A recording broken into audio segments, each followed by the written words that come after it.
할렐루야. 예, 주님의 이름으로 사랑하고 환영합니다. 옆에 분들과 우리 함께 인사 나누겠습니다. 사랑합니다. 축복합니다. 한 주간의 삶에 하나님께서 함께 하셨듯이 오늘도 주어진 말씀을 통해서 하나님이 역사하시고 인도하시며 붙들어 주시는 은혜가 있게 될 줄 믿습니다. 이제 오늘 그 빌립보서 강의 8번째 시간입니다. 그리스도를 삶의 중심에 두라라고 하는 주제의 말씀을 우리가 함께 나누고 있는데요, 믿음의 다름질이라고 하는 제목으로 오늘도 말씀 함께 나누고자 합니다. 여러분, 우리가 건강을 위해선 잘 먹어야 됩니다. 그리고 잘 자야 되고요, 또 신체 활동이라고 하는 것을 통해서 이 운동이라고 하는 것도 해야지 되어지죠. 그래서 이 잘 먹는다라고 하는 건 이런 거일 겁니다. 아마 뭐 중고등학교 아이들은 고기를 많이 먹어야 되고요, 또 저같이 이제 중년에 들어간 사람들은 고기 양도 줄여야 되고 먹는 양을 좀 줄여야 됩니다. 그래야 건강하다는 거죠. 근데 연세가 좀 드시면, 이제 70 넘어가신 분들은 고기를 좀 드셔서 이 단백질을 좀 섭취하셔야 또 힘이 난다는 거예요. 잘 먹는 게 되게 중요합니다. 또 그런가 하면 잘 자는 것도 중요해요. 나이가 들게 되어지면 잠이 줄지요. 잠이 줄어서 처음에는 좀 좋은 것 같은데 나중에 되어지면 이 불면증과 싸우게 되어집니다. 그래서 저녁에 자고 아침에 깨는 것, 이게 얼마나 큰 복인가라고 하는 게 실감하게 되어집니다. 그런가 하면 이 신체 활동, 이 운동하는 것도요, 운동도 잘 해야 되는 거죠. 운동 중에 쉬우면서도 좀 지속하기 어려운 운동이 뭐냐면 걷는 운동입니다. 또 달리는 운동이에요. 저도 빨리 걷기를 좀 오랫동안 실천했었습니다. 요즘은 또 비가 오고 막 그러면서 잠깐 놨는데, 이거 다시 시작하려니까요, 이게 쉽지가 않은 거예요. 이게 쉽지가 않습니다. 그러니까 운동이라고 하는 게 지속한다는 게 쉽지 않은 것 같아요. 그런데 함께 걷는 사람이 있고 함께 뛰어주는 사람이 있으면 이게 가능한 겁니다. 그래서 제가 저희 집사람한테 좀 같이 걷자고 얘기하면 거의 뭐 웃기지 말라는 식으로 단절을 시켜요. 이게 같이 하면 쉬운데, 같이 하면 좋은데 이게 참 안 되는 모습을 보게 되어집니다. 그래서 모든 운동의 기본이라고 하는 게 꾸준함입니다. 그런데 이 꾸준함을 이루기 위해선 이 작은 것부터 실천해야 되거든요. 작은 것부터 실천한다고 이것도 사실 어떻게 보면 기본적인 건데요, 잘 안 됩니다. 그래서 운동 안 하던 사람이 갑자기 운동한다고 뭐 이렇게 나가가지고 10km를 걷고 뛰고 들어오면 그걸로 끝났어요. 더 못하는 거죠. 자전거 오랜만에 탄다고 옛날에 막 40km 50km 탔다고 오늘 나가서 40km 타면 그걸로 그의 자전거 또 끝나게 되어집니다. 그러니까 꾸준함이라고 하는 것은 시작하는 그 시작점을 잘 잡아야 돼요. 그래서 이 걷기를 해야 되겠다 마음을 먹었으면 제일 먼저 첫날 해야 될 게 나가서 10km 걷는 게 아니라 운동화 끈을 매는 거, 요거부터 하라는 거예요. 거기서부터 실천하게 되어지면 된다는 거죠. 그래서 제가 달리기 잘하는 법 어떻게 하면 잘할까, 또 포털에 들어가서 검색을 해봤어요. 그랬더니 이 블로거에 막 쫙 해서 걷기, 뛰기 어떻게 잘하는지 막 법을 써놨어요. 근데 제 눈에 딱 들어오는 건요, 한 가지 법, 이게 눈에 들어오더라고요. 달리기 잘하는 딱 한 가지 방법. 왜냐하면 저같이 게으른 사람, 좀 이렇게 그러면서도 좀 약간 뭐 좀 이렇게 약은 사람들은 그거 먼저 클릭해서 보죠. 그랬더니 하는 얘기가 뭐냐면 모래사장에서 뛰라는 거예요.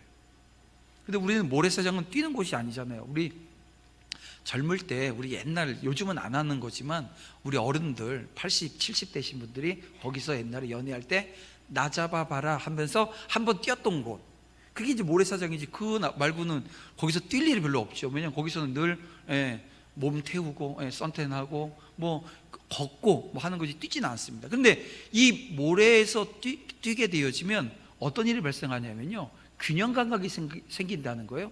조정 능력이 생긴다는 거예요. 이게 뭐냐면 모래에서 뛰게 되어지면 모래가 오늘 우리의 발을 잡아주지도 않습니다. 그죠? 지탱해 주지 않는다는 거예요. 모래는 사정없이 오늘 우리가 밟을 때 움직인다는 거예요. 그래서 거기서 균형 감각이 생기게 되어지고 조정 능력도 생기더라는 거예요. 그래서 그 블로그에 보니까 등등의 유익이 쭉 써 있는 것을 보게 되어집니다. 그래요, 여러분, 달리기를 개인의 건강을 위해서 한다고 한다면 이렇게 하면 된다는 거예요. 근데 달리기는 목표가 있어야 됩니다. 왜 걷습니까? 왜 달리기를 합니까? 뭐 어떤 사람은 승부욕이 있어서 하는 사람들도 있어요. 근데 대부분의 사람은 목적이 있어요. 건강하기 위해서인데요. 건강하는데 첫째는 그 다이어트라고 하는 거, 몸매 관리하기 위해서 걷기 한다는 거죠. 예, 이유가 있고 목적이 있어서 걷고 뜁니다. 달리기는 목표가 있어야 됩니다. 그리고 그 끝에는 보상이라고 하는 게 달려져 있어요. 보상이 있습니다. 그러니까 열심히 떴는데 다리가 부러지는 게 보상이 되어진다면 걷겠습니까? 뛰겠습니까? 안 하는 거죠. 근데 이 보상이, 보자를 빼면 상이잖아요. 예, 상이 있다는 거예요. 잘 달리기 위해선 목표를 주시해야 되고, 예, 곁길로 빠져서는 안 되는 겁니다.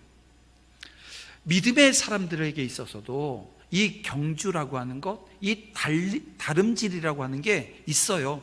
예. 그리고 우리는 성공적인 믿음의 경주자가 다 되기를 원합니다.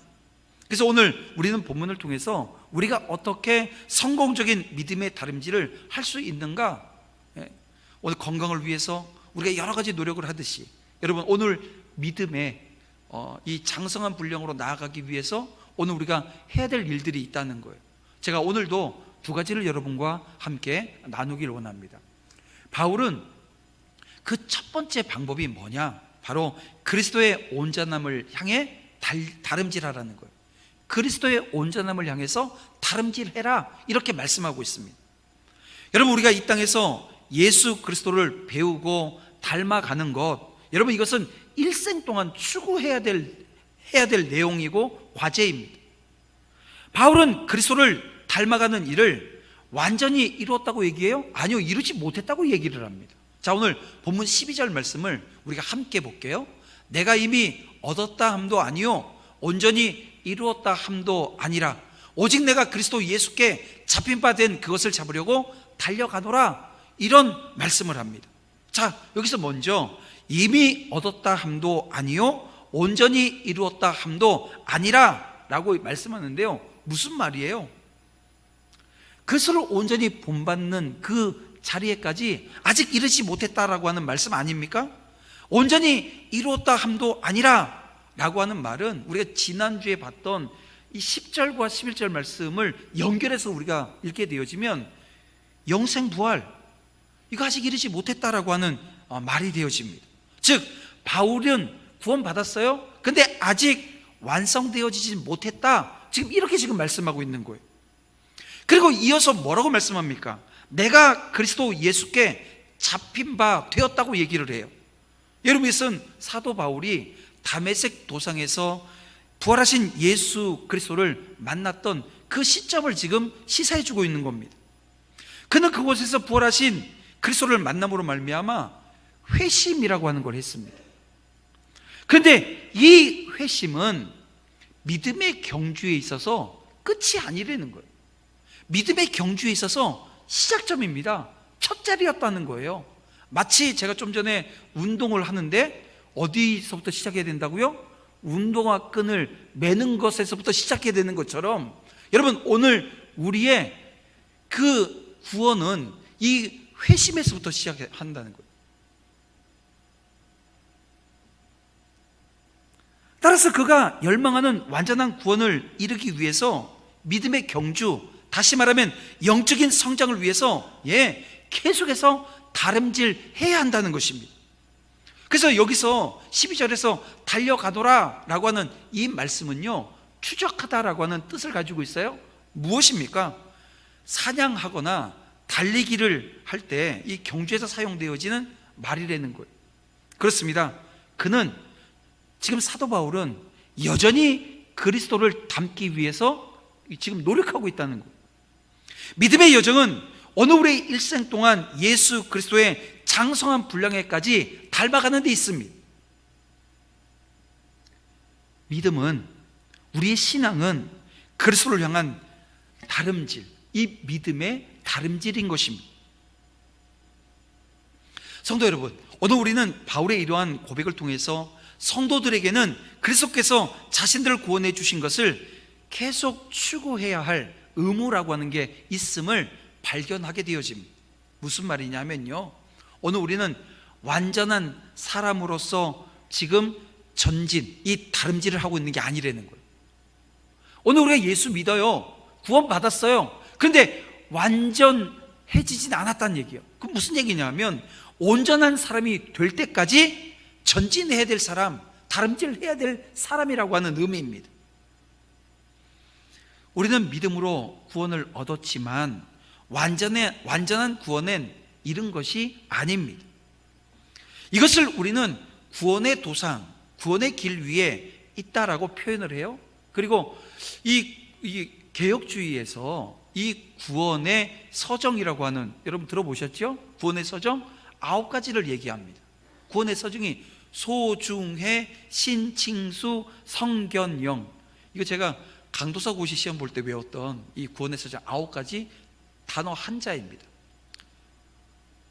소중해, 소명, 중생, 회심. 이렇게 하나하나의 단계가 오늘 우리의 그 구원의 과정 중에 있다는 거예요. 육적 부활을 통해서 우리의 구원이 완성되는 때는 오늘 우리에게는요, 미래의 일이라는 거예요. 우리가 믿는 순간에 의롭게 되어지는 것, 이건 여러분 진리입니다. 사실이라는 얘기예요. 그러나 우리는 죄를 범하잖아요. 여러분 지난 한 주간의 삶을 살면서 어떤 죄의 자리에 서 있었는지요? 여러분 자신의 그 연약한 모습들을 여러분들이 들여다볼 수 있기를 원합니다. 때로는 실패하기도 하고 여전히 연약하고 부족한 모습이 오늘 우리 가운데는 있지요. 여러분 이것이 시사하는 게 뭐겠어요? 여러분 우리에게 아직 남은 구원이 있음을 시사하는 것 아니겠어요? 여러분 그렇습니다. 우리는 구원을 얻었지만 구원을 이루어 가야 할 존재라는 것입니다. 그래서 사도 바울이 뭐라고 얘기해요? 다 된 줄로 생각하지 말라는 거예요. 넘어질까 조심하라는 거예요. 여러분 선 줄로 생각하면 교만하게 행하게 되어집니다. 여러분 바울이 다메섹 도성에서 그리스도에게 잡힌 바 되어진 후에 자기를 잡으신 그리스도의 뜻을 이루기 위해서 전진하고 있다고 지금 말씀하고 있지 않습니까? 그런 겁니다. 오늘 신앙의 완성을 위해서 매일매일 하루하루가 노력해야 되는 거예요. 노력이 필요 없는 성도 없습니다. 그래서 바울은 이렇게 말하지 않습니까? 우리가 2장 12절에서 이런 말씀을 봤죠. 그러므로 나의 사랑하는 자들아, 너희가 나 있을 때뿐이 아니라 더욱 지금 나 없을 때라도 어떻게 하라고요? 항상 복종하라는 거예요. 어떻게 하라고요? 두렵고 떨림으로 너희 구원을 이루라고 말씀하고 있는 거예요. 오늘도 복종하기 위해서 노력해야 되고요, 오늘도 두렵고 떨림으로 내게 주어진 이 구원을 이루기 위해서, 완성하기 위해서 여러분 노력해야 된다는 거예요. 그렇게 날마다 전진하는, 날마다 다름질하는 저와 여러분 다 되어지기를 주님의 이름으로 축원함을 드립니다. 그런가 하면 사도 바울은 과거의 자신의 공로에 집착하지 않습니다. 13절 말씀을 볼게요.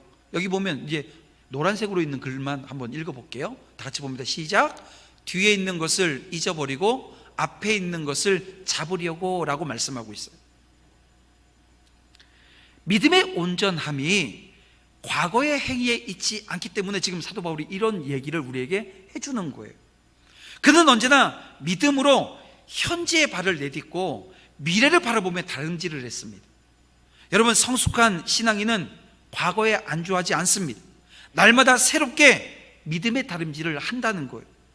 여러분 이렇게 믿음의 다름질을 잘 수행하려면 집착하지 말고 잊어야 될 것들이 있어요. 뭘 잊어야 될까요? 과거에 여러분들이 잘한 것, 이거 잊어야 됩니다.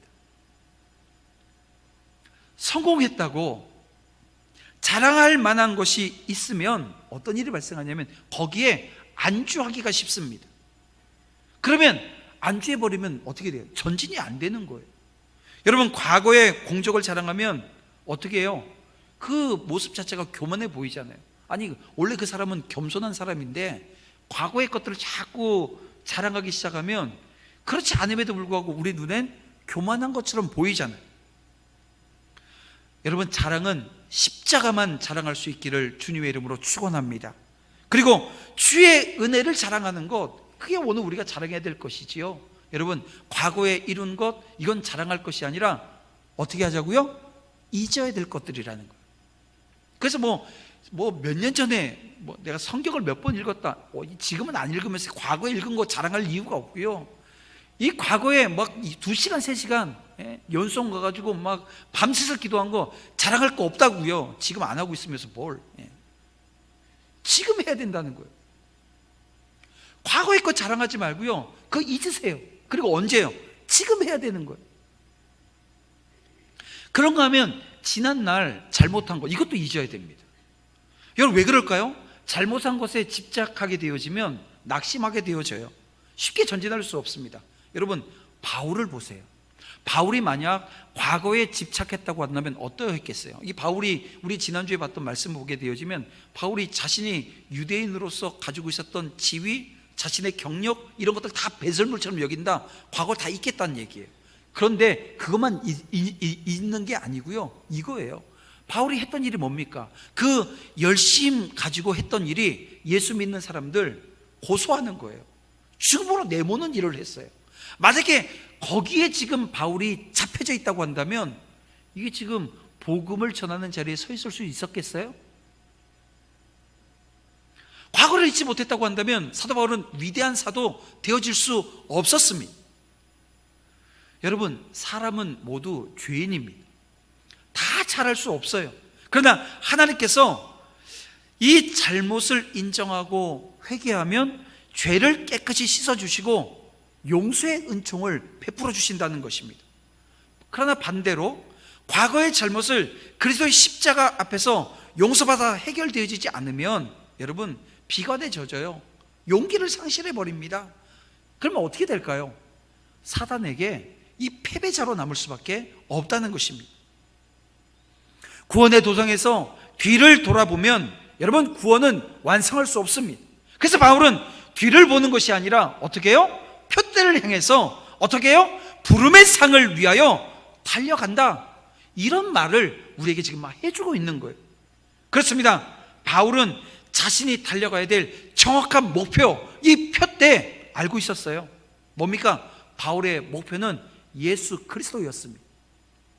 그는 일생 예수 그리스도를 닮아가며 이 장차 그리스도께서 주실 하늘의 상급을 바라보았다는 것입니다. 그래서 바울은 지금 이런 얘기를 하는 거예요. 오늘 우리가 구원받았어요? 거기 안주하지 말라는 얘기예요. 계속해서 믿음의 다름질을 해나가라고 권면합니다. 그게 15절 16절에 있는 말씀이에요. 우리는 이미 예수 그리스도를 믿음으로 말미암아 구원을 소유했습니다. 변하지 않아요. 진리고 사실입니다. 그리고 우리에게는 날마다 예수 그리스도의 형상을 닮아가야 하는 목표가 있습니다. 주님은 성공적인 믿음의 그 경주자에겐 보상이 있다고 그랬잖아요. 상이 있다고요. 상급이 주어진다고 말씀하고 있어요. 우리의 믿음은 일생 동안 달리며 성장해 갑니다. 신앙이 안일해지지 않도록 경계하셔야 합니다. 어떻게 해요? 기도와 말씀 읽기가 오늘 우리에게 구체적인 훈련의 자리가 되어지는 거예요. 여러분, 기도하지 않으면서, 말씀 읽지 않으면서 어떻게 내가 믿음의 다름질을 하고 있다고 이야기할 수 있겠어요? 여러분, 이 구체적인 훈련으로 날마다 그리스도의 형상을 닮아내는 저와 여러분 다 되어지기를 주님의 이름으로 축원함을 드립니다. 언제부터 시작해야 돼요? 오늘부터. 신발끈 오늘 묶듯이. 그러면 신발끈 묶는 것처럼 이 성경을 읽는다라는 게 뭘까요? 이렇게 책갈피를 하나 끼는 것부터 시작하자고요. 책갈피 하나 끼고 거기서부터 시작하는 거예요. 기도요? 이 하루에 3번은 기도하시죠? 요즘 2번밖에 안 하시는 분들도 있어요. 두 끼만 드시면 두 끼에 2번밖에 안 하는 거죠. 근데 그 기도 시간조차도 한번 늘려보셔요. 그러니까 일용할 양식 주신 것에 대한 감사뿐만이 아니라 하루에 대한 감사가 그 기도 가운데 한번 시작을 해보세요. 그렇게 시작하게 되어지면 기도 시간이 늘고요. 그러면 어떤 자리가 회복되어지냐면 금요 기도회가 회복되어져요. 여러분 그 시간 나와서 함께 기도하면 여러분 주님을 닮아가는 은혜의 자리를 회복해 나가게 될 줄 믿습니다. 자, 둘째로 바울은 하늘의 상급을 향해 다름질하라는 거예요. 하늘의 상급을 향해 다름질해라.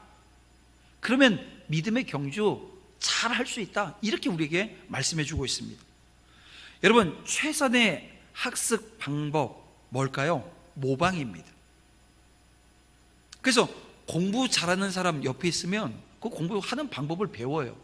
그러니까 설교도 그런 것 같아요. 저도 제가 지금 목사 된 지 한 18년, 19년 정도 이제 되고요. 사역을 시작한 지는 한 27, 8년 정도 된 것 같습니다. 2004년,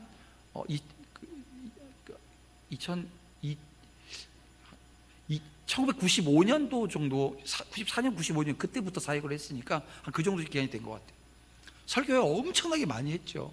전도사 때는요, 지금 담임 목사 때보다 더 많이 했어요. 막 800번, 900번 설교를 했으니까요.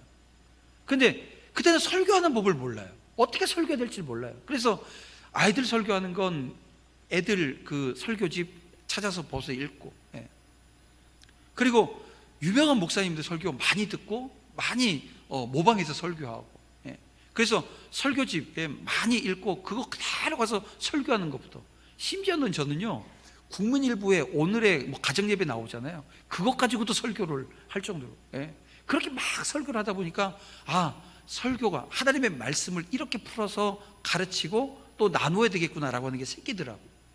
그러니까 모방은요, 오늘 우리에게 있어서 중요한 겁니다. 그래서 설교하기에 있어서, 이게 설교 처음 하는 사람들에게 설교하기 위해서 그렇게 가르쳐요. 모방 먼저 하라고.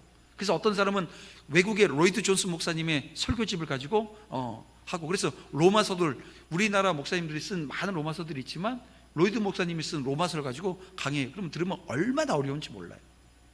근데 그 과정을 성도님들이 견뎌내 주는 거죠. 뭘 위해서요? 한 명의 목회자가 세워지는 과정인 것입니다. 저도 옛날에 오카는 목사님, 사랑의 교회 오카는 목사님 사역하실 때 그 설교하시면은 설교가 그 월요일이 되어지면요, 이 A4 용지로 해서 그 사랑의 교회 홈페이지 떠 있었어요.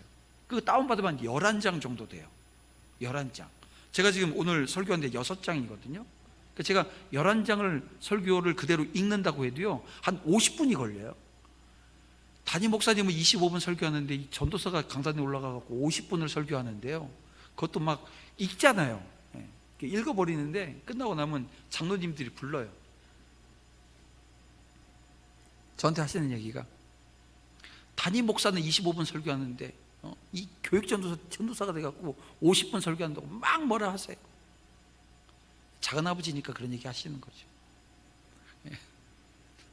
작은아버지가 장로님인데요, 와서 그 얘기를 하시는 거예요.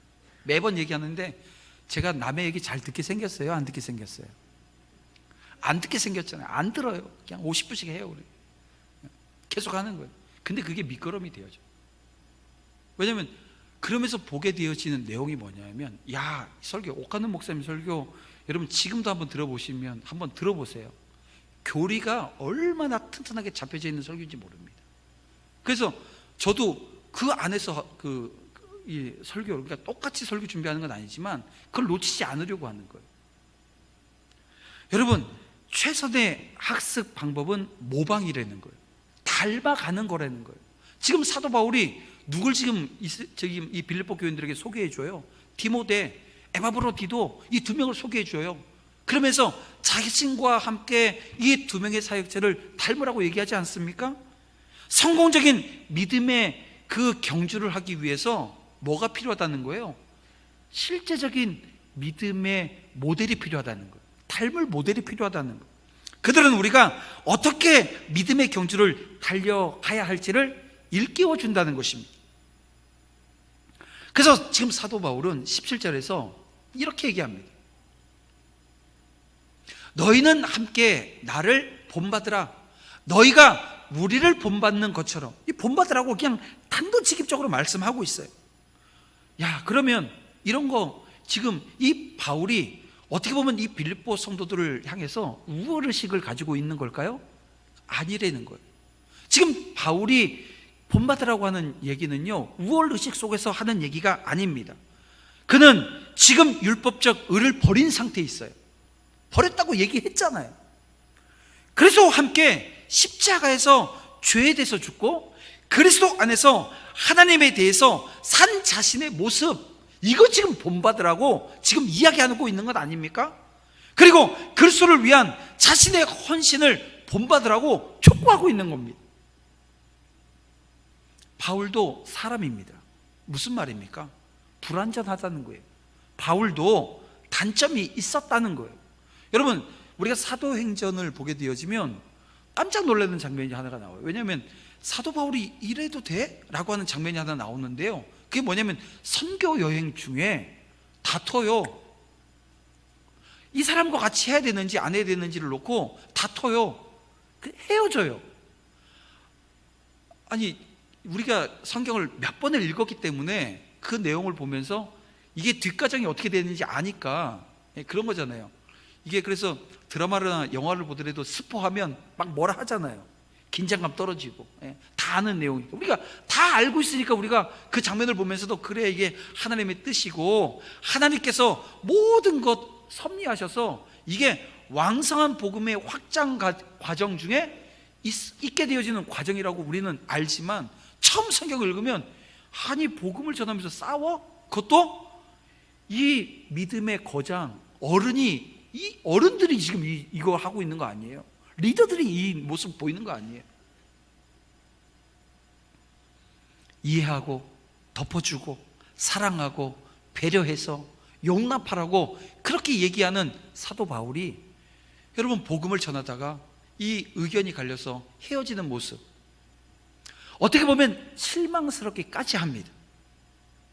그런데요, 우리가 몇 번을 읽어보면서 나오는 대목이 뭐예요? 그 장면을 보면서 뭘 알게 되어져요? 이게 열정 때문에 발생하는 일이구나라고 하는 걸 보게 되어진다는 거. 사도 바울 안에 복음에 대한 열정이 없었다고 한다면 다퉜겠어요? 아니요, 다툼이 없었을 겁니다. 이래도 흥 저래도 흥, 아무 의미가 없는 거죠. 예수 그리스도의 복음을 향한 열심과 헌신 때문에 그런 일이 발생했습니다. 그래서 그것으로 인해서 복음의 진보가 쇠락하지 않아요. 더 흥왕합니다. 그렇습니다. 사도 바울이 가지고 있었던 이 열심과 헌신만큼은 그 누구보다도 탁월했다는 거예요. 누구에게도 뒤지지 않습니다. 뭐가 지금 그걸 증명해 주나요?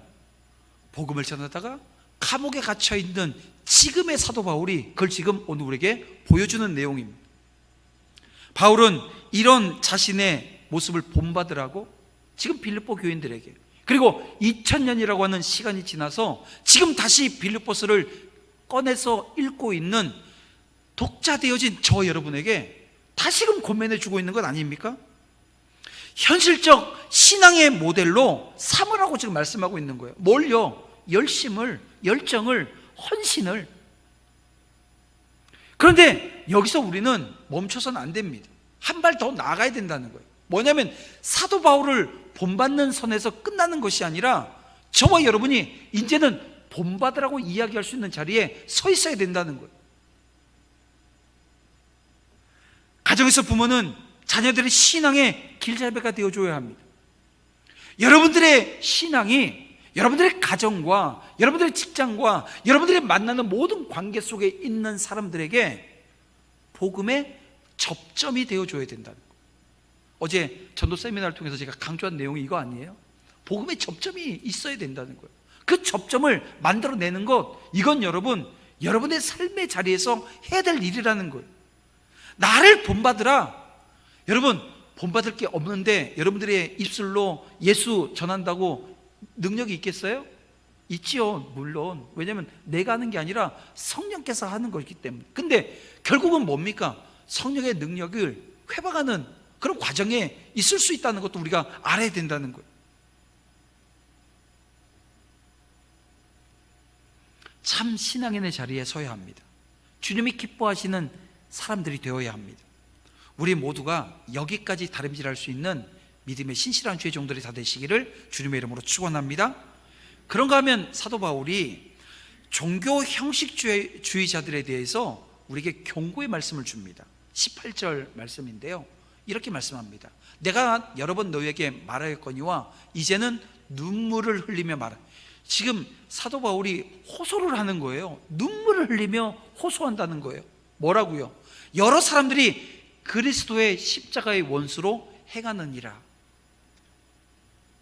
여러분, 십자가는 오늘 우리가 구원받은 이 구원의 방편입니다. 그런데 십자가의 원수로 행한다니요. 여러분, 이것이 가지고 있는 의미가 뭐냐 하면요, 그 당시 율법주의, 이거 지금 경계하라는 거예요. 이들은 주님의 십자가 구속 은혜를 무시해요. 그리고 율법 준수, 특별히 할례를 받아야 구원이 있다, 이렇게 가르쳐요. 행위로 구원받는 것을 가르치고 있었다는 얘기입니다. 이거 경계하라는 얘기예요. 왜냐하면 지금 빌립보 교회에 이런 거짓 교사들이 들어와서 막 떠들기 시작해요. 그런데 자꾸 들으면 그런 것처럼 보여요. 그런 것처럼 들리는 거예요. 또 하나, 이 빌립보 교회 안에 반도덕주의자들이 있었습니다.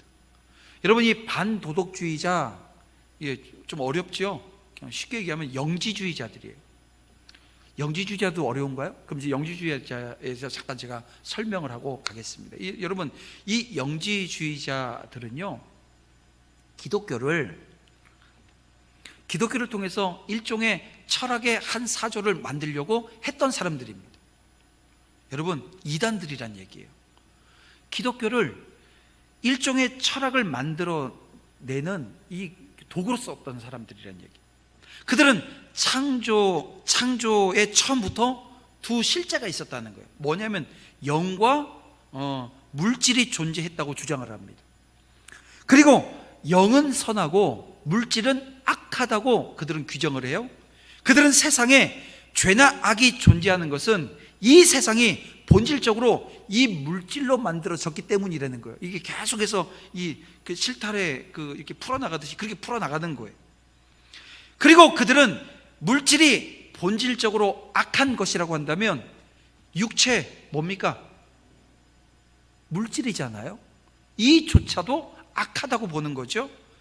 육체는 영이 아니라 물질이기 때문이라는 것입니다. 그래서 그들은 육체를 가지고 무엇을 해도 그것은 악하게 되어진다, 이렇게 얘기를 합니다. 그래서 성도들에게 무엇이나 하고 싶은 대로 다 하라는 거예요. 탐욕을 채우고 싶으면 채우라는 얘기예요. 자기 정욕대로 행하라고 이야기합니다. 육신은 여하튼 악하기 때문에 무엇을 해도 선해질 수 없다, 이렇게 규정하고 있습니다. 근데 여러분, 2000년 역사 가운데 이 영지주의자들이 사라졌을까요? 아니요. 이게 계속해서 거기서부터 더 나간 얘기들을 합니다. 그 중에 하나가 이 박옥수 구원파 이단이죠. 여기서 뭐라고 얘기한다 그랬죠? 예수 믿고 의인 되어졌으면 더 이상 죄 안 짓는다는 거예요. 근데 실질적으로 죄 짓잖아요. 그 죄 문제 어떻게 해결하냐? 그랬더니 하는 얘기가 양심의 가책을 느끼면 죄 문제 해결한다는 거예요. 해결되어진다는 거예요.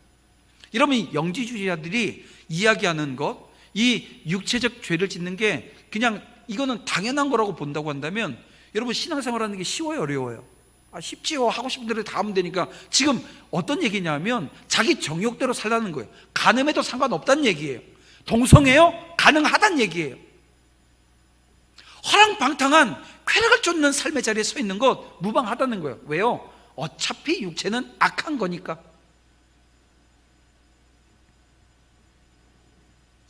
이들의 목적은 예수 그리스도의 온전한 형상을 닮아가는 게 아닙니다. 그러니까 아까도 제가 말씀드렸지만 기독교를 철학을 만들어 나가는 하나의 도구로 썼다는 얘기예요. 예수 그리스도를 닮아가는, 그래서 온전한 구원을 이루는 그 과정에 서려고 하는 내용들이 아니라는 얘기예요. 그들의 관심은 여지없이 물질과 쾌락이 있었다는 것입니다. 바울은 그들의 신은 하나님이 아니라 물질이라고 경고를 해요. 근데 여러분, 제가 지금 영지주의자를 얘기했지만, 이 반도덕주의자들에 대한 얘기를 했지만, 여기서 오늘 우리가 생각해야 될 건, 그런 게 있었구나, 여기서 머무르면 안 된다고요. 뭐냐면 그들이 가지고 있었던 그들의 신, 그들의 물질의 신이고 쾌락의 신이었는데요, 여러분, 오늘 저와 여러분의 삶에 하나님이 오늘 우리의 하나님이 아니시고 물질이 하나님이고 쾌락이 하나님인 그런 삶의 자리에 서 있지는 않은가, 자기 자신을 돌아보는 은혜가 있어야 된다는 것입니다. 어떻습니까, 여러분? 어때요, 여러분? 분명한 것은 사도 바울은 이 믿음의 경주자는 하늘 시민권을 가진 자라고 이야기합니다. 그래서 20절에 뭐라고 얘기해요? 우리의 시민권은 하늘에 있는지라 단언하고 있습니다. 하늘의 시민권을 가진 자는 예수 그리스도를 사모해요, 예수 그리스도의 형상을 담고자 열심히 다름질한다는 거예요. 그의 소망은 오직 예수 그리스도의 재림에 있었습니다. 다시 오실 주님, 그분만을 소망하고 있는 거예요. 왜요? 그때가 되어야 그 구원이 완성되어진다고 알고 믿고 이 진리 가운데 있었기 때문에 그래요. 그는 이 세상의 헛된 부귀영화요, 여러분, 그것은 자신의 신으로 삼지 않았습니다. 하늘의 시민은 하늘의 상급을 기대합니다. 그래서 21절에서 뭐라고 말씀하고 있습니까? 장차 그리스도와 함께 하늘의 영광의 형체를 덧입기를 바라고 있지 않아요? 여러분, 이 세상에 썩어질 것이 아니라 하늘의 영광스럽고 변함없는 상급을 바라보는 저와 여러분 되기를 원합니다. 하늘 영광을 참 소망으로 삼자는 얘기예요. 여러분, 그 자리에 함께 서시기를 주님의 이름으로 축원함을 드립니다. 말씀을 정리해 보겠습니다. 바울은 그리스도의 온전함을 닮아가려고 부단히 노력했던 분이셔요. 그는 오직 예수 그리스도만 바라보았습니다. 세상에 곁눈질하지 않았다는 얘기예요. 어떤 이들은 그리스도와 세상에 다 양다리를 걸쳐요. 그런데 그게 양다리가 아니라 사실은 세상에 마음을 둔 거죠. 왜냐하면 두 마음을 가질 수 없다. 주님이 우리에게 말씀하셨잖아요. 여러분, 이 두 마음을 경계하십시다. 참된 믿음의 경주자는 그리스도만 바라보고요, 하늘의 상급을 소망합니다. 헛된 영광이 아니라 영원한 상급을 위해서 경주하는 저와 여러분 다 되어지기를. 그래서 한 주간의 삶 가운데 여러분 믿음의 다름질 온전히 여러분 해내실 수 있도록 오늘 이 시간 함께 결단하고 함께 하나님의 은혜를 구하는 그런 시간 우리 갖기를 원합니다.